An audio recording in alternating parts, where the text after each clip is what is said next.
নমস্কাৰ সকলোকে hour education centre channel সকলোকে স্বাগতম জনাইছোঁ। আজি আমি এইটো ভিডিঅ'ত পঢ়িম যে অসম জাতীয় বিদ্যালয়ৰ ক্লাছ 6ৰ বিজ্ঞানৰ পাঠ নং 6 আমাৰ কাপৰ। ইয়াৰ আজি প্ৰশ্নোত্তৰখিনি এইটো ভিডিঅ'ত আমি পঢ়িম। তেনেহ'লে ভিডিঅ'টো চাই থাকক।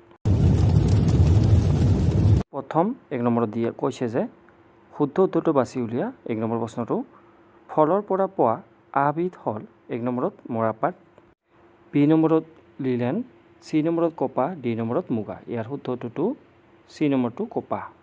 তাৰপিছত 2 নম্বৰ প্ৰশ্নটোত কৈছে যে কণ্ঠথোপৰ আটাইকেইবিধ উদ্ভিদৰ পৰা পোৱা। 1 নম্বৰত মৰাপাট, কপাহ পাত, বি নম্বৰত মৰাপাট, কপাহ মুগা, চি নম্বৰত কপাহ নাইলন এডি, ডি নম্বৰত কপাহ নাৰিকলৰ লিলেন। ইয়াৰ শুদ্ধ উত্তৰটো হ'ব যে 1 নম্বৰটো কপাহ নাৰিকলৰ লিলেন। 3 নম্বৰ প্ৰশ্নটো যে কপাহৰ পৰা গুটি গুচোৱা সঁজুলিবিধ হ'ল 1 নম্বৰত নেওথনি, বি নম্বৰত যঁতৰ, চি নম্বৰত টাকুৰি আৰু ডি নম্বৰত দিয়া আছে চেৰেকী। ইয়াৰ শুদ্ধ উত্তৰটো হ'ব যে এই নম্বৰটো যে নেওথনি। 2 নম্বৰ প্ৰশ্নটো যে আমাক কাপৰ কিয় লাগে চমুকৈ লিখা। ইয়াৰ উত্তৰটো লিখিম আমাৰ মৌলিক প্ৰয়োজনৰ ভিতৰত এবিধ বস্তু হ'ল বস্তু বা কাপৰ।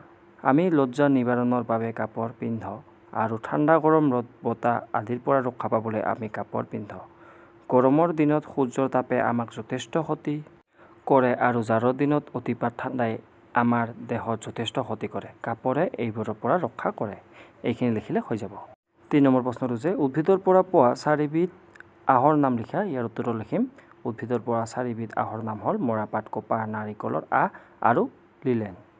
4 নম্বৰ প্ৰশ্নটো যে কপাহৰ খেতিৰ বাবে কেনেকুৱা জলবায়ুৰ প্ৰয়োজন, কোন সময়ত ইয়াৰ গুটি সিঁচা হয়। ইয়াৰ উত্তৰ লিখিম কপাহ খেতিৰ বাবে গৰম আৰু সেমেকা জলবায়ুৰ প্ৰয়োজন। সাধাৰণতে বাৰিষাৰ ঠিক আগে কপাহৰ গুটি সিঁচা হয়। 5 নম্বৰ প্ৰশ্নটো যে মৰাপাটৰ কেনেকৈ প্ৰস্তুত কৰা হয়। ইয়াৰ উত্তৰটো লিখিম যে মৰাপাটৰ আচলতে মৰাপাট গছৰ বাকলিৰ পৰা পোৱা যায়। গছবোৰ পুৰঠ হোৱাৰ পিছত গছবোৰ গুৰিতে কাটি আনি মুঠি মুঠিকৈ বান্ধি পথাৰত থিয়কৈ ৰাখে।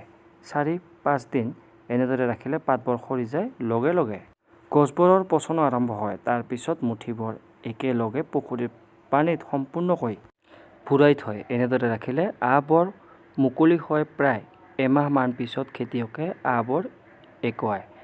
এই বোৰ পিছত ৰ'দত শুকায়। এইখিনি লিখিলে হৈ যাব। তাৰপিছত নেক্সট প্ৰশ্নটো দি আছে 6 নম্বৰটো যে নাৰিকলৰ কোন অংশৰ পৰা উলিওৱা হয়। নাৰিকলৰ ব্যৱহাৰ সম্বন্ধে চমুকৈ লিখা। ইয়াৰ উত্তৰটো লিখিম যে নাৰিকলৰ বাকলিৰ পৰা উলিওৱা হয়। শুকান নাৰিকলৰ বাকলিত মুগা বৰণৰ পোৱা যায়। ইয়াৰ দ্বাৰাই জৰি, দলিচা, চফা, তুলি আদি প্ৰস্তুত কৰা হয়।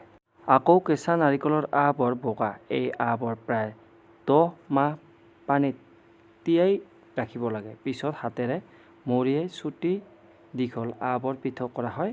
এই আহেৰে প্ৰধানকৈ ৰছী তৈয়াৰ কৰা হয়। এইখিনি লিখিলে হৈ যাব। তাৰপিছত 7 নম্বৰ প্ৰশ্নটো দি আছে আমাৰ প্ৰাণীৰ পৰা পোৱা উদ্ভিদৰ পৰা পোৱা আৰু সাংশ্লেষিক চিনাক্ত কৰা। ইয়াৰ উত্তৰটো লিখিম যে প্ৰাণীৰ পৰা পোৱা এৰী মুগা ঊণ, উদ্ভিদৰ পৰা পোৱা কপাহ লিলেন, কাপোৰৰ সাংশ্লেষিক হ'ল লিখিম আমি লাইলন পলিষ্টাৰ। তাৰপিছত 8 নম্বৰ প্ৰশ্নখিনি দিয়া আছে যে শুদ্ধ উত্তৰটো চিনাক্ত কৰা।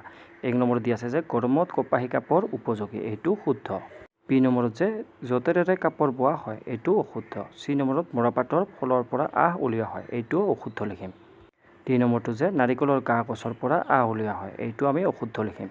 ই নম্বৰটো যে ধুতি আৰু শাৰী হ'ল আচলতে কাপোৰৰ টুকুৰা। এইটো শুদ্ধ। তাৰপিছত এফ নম্বৰটো দিয়া আছে যে পূজাৰী ৰজাৰ মূৰ্তি মহেঞ্জো-দাৰোত পোৱা গৈছে। এইটো শুদ্ধ।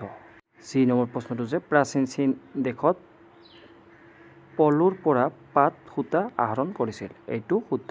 এনেকৈ বা এইখিনি লিখিলে হৈ যাব। আজিলৈ ইমানে। ধন্যবাদ।